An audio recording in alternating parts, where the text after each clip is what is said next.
is basically the savings. Now, we could be a little bit more precise and say, oh, wait a minute, you have to pay Uncle Sam tax. So you could look at your disposable income in that case.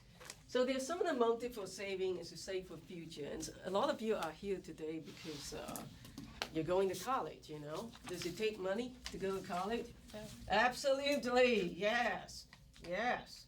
How many of you take out college loans? Okay, come on, don't be shy because that's very common now. It's probably the number one debt. Now, see, that's a macro topic if you want to do college loans. Debt, credit card debts, these are all macroeconomics topics. So basically to meet the future expenditure, what do you mean? Going to college, getting married, having a family, having children. So all these are like future expenditure. Graduation. Protect against the economic emergency. We learned from Great Recession, right? That nothing is safe, nothing is secure. You know, when it hit suddenly. Therefore, the word shock. If you see it coming, it's not a shock. If I tell you, you know, Evan, I'm going to walk up to you and hit you on your back. You say, okay, I'm ready. Come on, you know, I'm bigger than you. Right? You say something and that because you're ready. But if I didn't tell you anything, I just walk up to you, sneak behind you and then just hit you. It's a shock to you, right? You don't see it coming. So we have to prepare for shocks like that. There are two types of shock. One is medical. You heard about people who collapse because of a heart attack or whatever. Their diabetics, their blood sugar comes down and they collapse, you know. So we all experience things like that. Not us, maybe like people you know. So when we talk about this kind of emergency, really there are two types, not just economic, you know, like you get laid off suddenly because of Great Recession coming. You don't see it coming. Or it could be a medical emergency. So people save for that purpose. Because the minute that you collapse, you know, you have to go to this coronary bypass graft. That costs like $200,000 if you do not have insurance.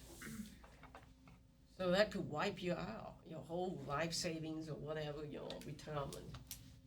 Produce capital goods, that basically means, notice the word produce, so that's new investment. Okay, let's look at some numbers here. So this is how you calculate savings. Savings is your current income, you minus, subtract the spending on current needs. So remember the keyword here is current. So let's just say that your earnings is $300 per week. Your expenditure is, you spend $280 per week. And then your savings is only about $20 a week. So that's how you get your calculation there. And then next we want to introduce the term savings rate. Now remember, every time you use the word RATE rate, you have to multiply by 100. So how do you do that? You take your savings amount, which is $20, divided by your original income, and then multiply by 100. If you have your calculator, you might want to check to make sure that, so if you multiply by 100, that's how you get 6.7. If you don't multiply by 100, you probably will get decimal places, which is okay. So there's a lot of definition at the beginning. What is wealth? What is assets? What's liabilities? Wealth is basically your assets minus your liabilities. I remember the days in the 90s, mid-90s, late 90s, somewhere there. I was a graduate student in University of Texas in Austin, Texas. And I got some extra money like nickel, you know. So I said, well, I should invest in something. So I went to a broker who was a friend of mine. And one of the first questions he asked me is, say, what is your net worth?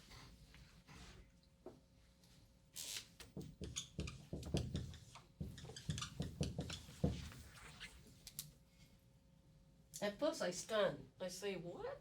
Say it again? What is your net worth? I say, me? I don't know. What do you mean? And then he break it down a little bit and say, what is your wealth? Again, I say, wealth? Me? I'm just a poor graduate student. So I don't know how to answer a question like that. And then he further asked 2 more questions. What are your assets? I say, assets? So it's like, everything is new to me. Like, what are assets? And he looked at me and said, you got your red Subaru, that's your asset. You got your computer, you got your printer. You got some jewelry that you wear. Those are your assets. So, my students have said in the past, my student write, what are your assets and liabilities? So assets is, one of the students wrote show dogs.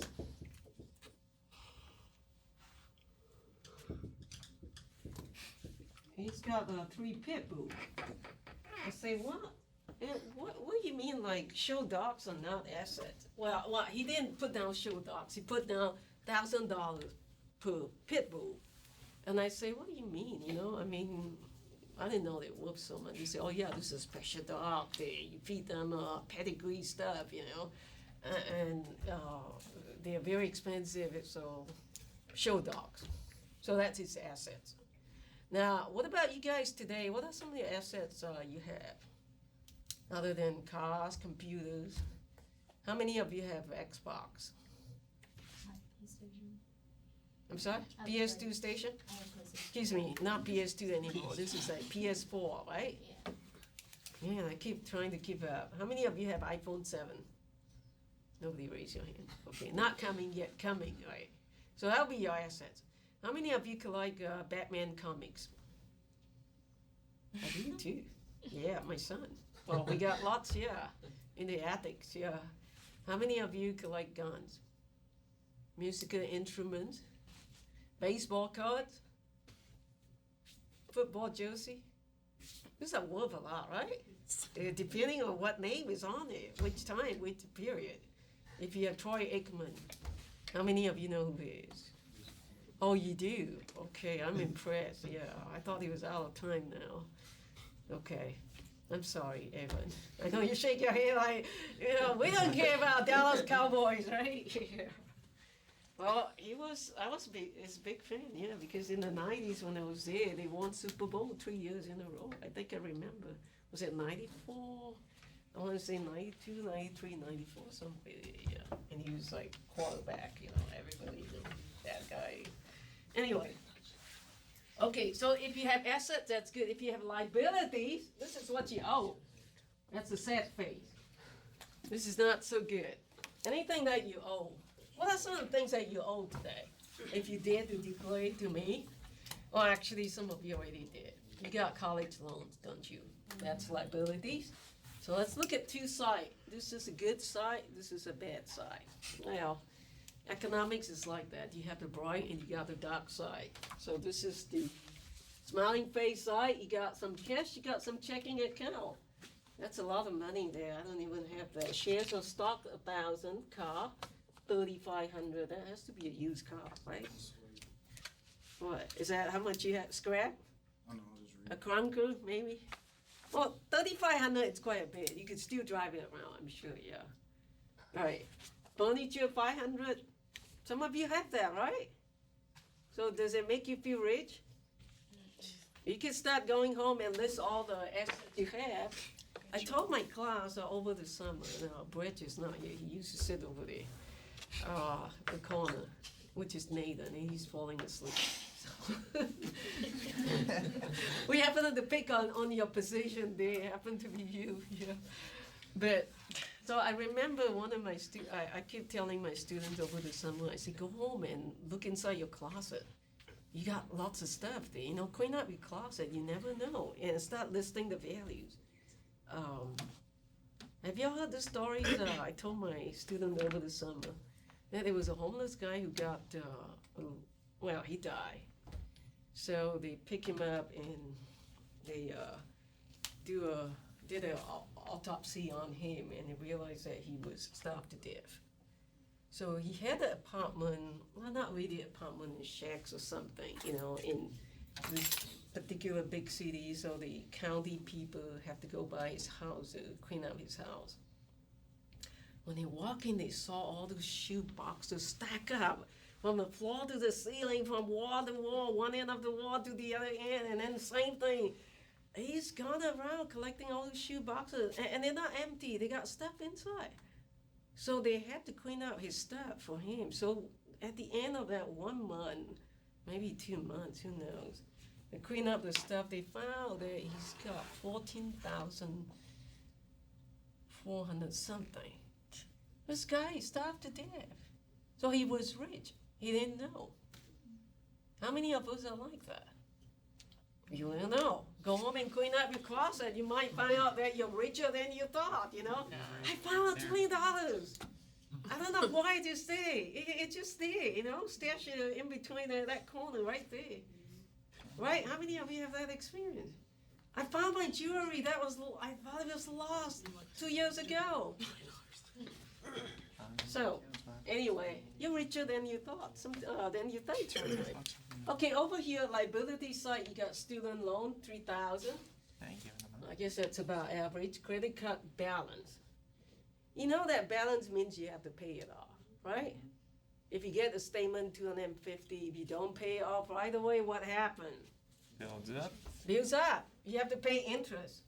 And credit card interest rates are high. What's the neighborhood? 24, 25%. How many of you have credit cards? Okay, 1/3 of the class. How many of you have debit cards? That's almost everybody. And why? Because credit card requires credit. You have to have a full-time job, you have to be working for a while, or you could be supplementary card holder with your mom and dad. Okay, so let's add up all these assets together. You got 6280, adds up all the liability, you got 3250. So the net worth or your wealth, which is the same thing, is take the assets minus the liabilities, so you have 3030. Okay, so remember this number, especially this one right here, 6280 and then 3030, because we do a scenario later on. Okay, more definition coming up. What is a flow? What is a stock? So in economics and the financial world, when you use the word flow and a stock, the difference is a flow is a measure that is defined per unit of time. For example, you say the GDP in the US last year was, say, 17 trillion. Okay, so you indicate that a year, so that's considered flow. A stock means a measure that's defined at a point in time. How many of you own stocks in the stock market? Okay, and you know that the value of the stocks changes by the minute. So that's what it means, a measure that's defined at a point in time. For example, if you buy an Apple share or Apple's stocks, maybe 9 o'clock in the morning, it might cost about 700 per share. And then by 12 noon, it might have gone up to 1,000. So then you have to say exactly what point in time you're talking about. So now let me just give one example. If you have very nice cushion at home, like leather sofa, how many of you have leather? Very good. So maybe it costs like about, who knows, like 5,000, 6,000, a new set you just bought. And you came to school today, you came to this class, you have forgotten. They're very expensive, yeah, 5,000, leather. Ladder, excuse me, ladder, yeah. I'm sorry, yeah. It's an expensive ladder. Well, there was an expensive one too. My husband just got one for $300. Yeah. Anyway, so now if you have forgotten, like you got pit bull at home, you got Labrador, yellow lab, you know, they're very playful, and you forgot to leave them outside the house, and you came to class today, and then when you got home, you know, your nice furnitures are all ripped up in pieces. So that's it. Suddenly you feel poor because instead of $5,000 ladder sofa is now worthless. You know, because you forgot to let the dog out this morning when you left the house. So that's what I mean, you know, like if you're talking about a particular point in time, your wealth can become less worth because of something happened. Okay, so every dollar a person saves add to your wealth. And we know that. The more you save, the more wealthy you are. Saving is a flow because we look at it like how $20 per week. It's just like GDP, we say, or unemployment rate, you know, you say last year was, say, 3.4% for certain months. It's defined per unit of time. Wealth is considered a stock, meaning that you look at it at a particular point in time, just like what I just explained about this, your letter so far. It's defined at a point in time. Flow is the rate of change in the stock, so that's how it links the two together. So let's look at one more example. Consulos, savings. Let's say if you save $20. So basically, if you save $20, that means you add $20 to your assets. So that means it adds towards your wealth. Or you could say, alternatively speaking, you could say, oh, it's minus 20 from my liabilities. Basically, it says the same thing. Okay, and then I want to introduce two more new terms, capital gains and capital losses. A while ago, I mentioned if you have Apple shares or stock, 9 o'clock in the morning, it costs like, it's worth like $700 per share. And then by 12 noon, it might cost, the value has gone up, and maybe it's now $900 per share. So that's what we call capital gain. Capital loss will be the other way. So finally, the change in wealth is your saving plus your capital gains minus capital loss. So all these are definition. So the kind of question we will ask you on the test will be, we'll give you examples of those and say, okay, add it up. You know, what is a wealth? So which one is on the asset side, which one is on the liability side? So you have to know the difference between the two. Now, if you have a classic car sitting at home, that would be considered an asset. Okay, not a liabilities. Okay, I'm gonna move on. So let's look at this example again. Everything is the same except for which number? Total of the asset. Yeah, the total, right? So the total came from this one right here. The share of stocks used to be 1,000, now is 1,500. So the stock values has increases from 1,000 to 1,500. So therefore, your assets go up by 500. All things being equal, very important term. If you're not doing anything on this side, but just kind of like increase that by 500, so then your wealth would actually go up by exactly the same amount. That is 500. So as you can see, this is now $500 more instead of $6,280. So therefore, that's also $500 more. This one stays more or less the same. So you got to know these two sides of the number quite well to understand what exactly is a wealth and what exactly is a net worth. Okay, next I want to introduce an important equation. So please write this down. This is about your savings. Actually, to be more precise, since you're doing macroeconomics, this is about your national savings. So this is a good topic to do also for your paper if you like to do that. First of all, we say income or real income or expenditure. Remember, that's one of the methods for computing GDP that we did not use. So if you look at the income, you say, oh, it's a C plus I plus G plus an X. Everything stays the same. But if you go one step further and say, assuming that there is no trading, if your NX is equal to 0, meaning like you're like a Robinson Crusoe on an island, you're not trading with anybody, you're self-sufficient, you grow your own plant, you eat your own food from your produce in your garden. So if that's the case, we say this is an closed economy. Instead of an open economy means you're doing trading with partners all over the world, Canada, Mexico, and so forth. Okay, so if NX equals to 0, then and what you have here now is C plus I plus G. That's it in a closed economy. And then we further say that we understand further earlier earlier on in our definition, savings is basically income minus your spending on current needs. Now remember the key word here is current, not future. Because if you think about future, right, you're thinking more in terms of investment. So there it is. Coming back to here, according to our definition in the earlier chapter about GDP, is the spending on capital goods, goods that are newly produced, new stuff, and residential housing.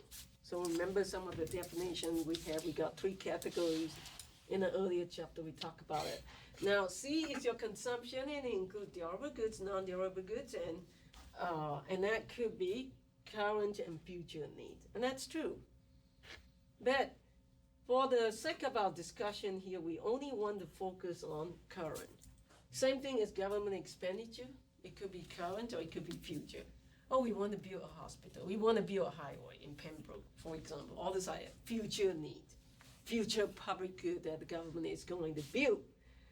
Okay, now come to the important thing. Assuming that all the C and G, consumption and government expenditure, are based on the current need expenditure only, not the future but the current, then we could say that savings is equals to all the income in the country minus current needs are from consumption from household and current needs or expenditure by the government. So if you do that, you have this identity down here. And I'm also going to give you something else. That is, savings is identity. And math, sometimes you use that, 3 bars of investments. It's the flip side of the coin. Savings is your investment. Because how do you do savings? You get it from savings. So savings is kind of like the demand side. And, investment is kind of like a demand side. And savings is more like a supply side. So if you draw a graph like that in your capital market, this is like your homework that you'll be doing. In the case of a capital market, you have, this is the demand side of capital market, which is investment. And then on top you have saving, which is the supply side of capital market. And then here you have the value. In this case it's little r, which is real interest rate. And down here you have investment and savings, which is your star, or your equilibrium. Okay, next we want to break it down further. We say that, okay, so national savings, which is the last line that you see, Y minus current consumption and current government expenditure. And then we want to further define what is net tax. Net taxes is the private sector tax payment minus transfer payment and interest payment. We talked about transfer payment in the past. Anybody want to remind us what is transfer payment? Anybody remember? What exactly is transfer payment from earlier chapter? I wrote the definition for you all, remember, on the board. Give an example of transfer payment. Sean, you have it? You want to give it a try? Payment the government makes without expecting anything. Okay, very good. You quoted word for word. Very good, excellent. Social Security, Medicare, Medicaid, your unemployment compensation. Okay, very good. So that's what it is. And look at this equation here. Be very careful here. So what we do here is from this equation, we plus t minus t. Why do we do that? Is that to confuse student? No. No. In math, you do that so that you could break it down into 2 identities here. So what we do is plus t minus t means you're not adding anything really, but then you are able to break it down into 2 sections now, 2 types of savings. So the first one is y, collect the term together, minus t minus c. Second one is t minus t. So the first term, y minus t minus c, is your so-called private saving. Because really what it is y minus t is your income minus taxation, income tax you have to pay. That will be your take-home pay, really. And then minus consumption, that's your private saving. And this private saving can come from business or it can come from household. So be sure you write this down. I'll show you that on the next screen, next slide. Public saving is T minus G. Okay, we could talk about it a little bit more, T minus T part, but let's move on a little bit. And so I'm repeating this again. So you got two types of saving, private and public savings. Okay, private saving is consists of two types. One is your household saving, which comes from your personal saving, and then business saving. And then the last one is public saving. Okay, there's a lot of repeat information, but I'm gonna come back and show you this. So same thing earlier, this is a repeating again. The private saving has two parts, which was your business and household saving. Public saving, we want to define it very quickly, that's your government saving. What are we talking about? Which government? The federal, the state government, the local government, all levels, okay? So, next, let's talk about that, the last one, this T minus G here. Okay. Now, this is going to be important when you get to second half of the semester, which is coming up very soon, after your midterm. So, now, T means net taxes. This is what the government collects from you in terms of taxes. Business tax, household, personal tax, and then you have this G. If this is equal to this, right, this is government expenditure, this is what goes out from the government, this is what the government received as the tax revenue. So if you have T equals to G, we call it balanced budget. It's been a while since we heard this term in this country, since Bill Clinton's day. Now, if T is greater than G, is that good for the economy? Yes. If you collect more taxes than you spend, we call that surplus.